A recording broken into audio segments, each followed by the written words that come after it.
Step into the darkness where reality blurs and nightmares come alive.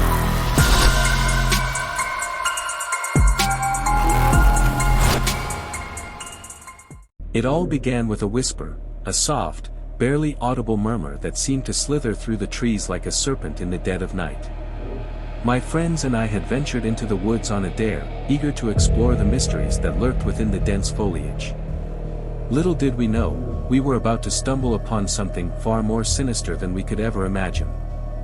As we trudged through the underbrush, the air grew heavy with a sense of foreboding, the darkness of the forest closing in around us like a suffocating shroud. I could feel the weight of unseen eyes upon me, watching, waiting, as if some malevolent force were toying with us from the shadows. We pressed on, our footsteps echoing off the gnarled roots and twisted branches that littered the forest floor. But as we ventured deeper into the woods, a sense of unease settled over us like a thick fog, obscuring our surroundings and heightening our fear. That's when we first heard it, the whisper. At first, it was little more than a faint rustle in the leaves, a soft murmur carried on the wind. But as we listened closer, the whispers grew louder, more insistent, as if beckoning us deeper into the darkness. We followed the sound, our hearts pounding in our chests as we stumbled upon a clearing in the woods. And there, bathed in the dim light of the moon, we saw him, the Slender Man. He stood before us like a towering shadow, his elongated limbs stretching out into the night like tendrils of darkness. His face was a featureless void, a blank canvas upon which our worst nightmares were painted.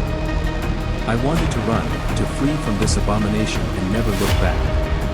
But something held me in place, a primal fear that rooted me to the spot, rendering me powerless against the terror that gripped my soul.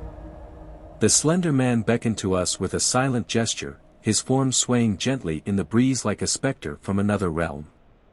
And as we drew closer, I could hear the whispers growing louder, more frantic, as if urging us to heed his call. But just as we were about to succumb to the Slender Man's sinister embrace, a voice pierced the darkness, a voice filled with anger and despair, a voice that I recognized as my own. "Run!" I screamed, my words echoing through the night as I grabbed my friends and fled into the woods. We ran as if our lives depended on it, the branches clawing at our skin as we stumbled blindly through the darkness. But no matter how fast we ran, the whispers followed us, their words twisting and distorting into a cacophony of madness.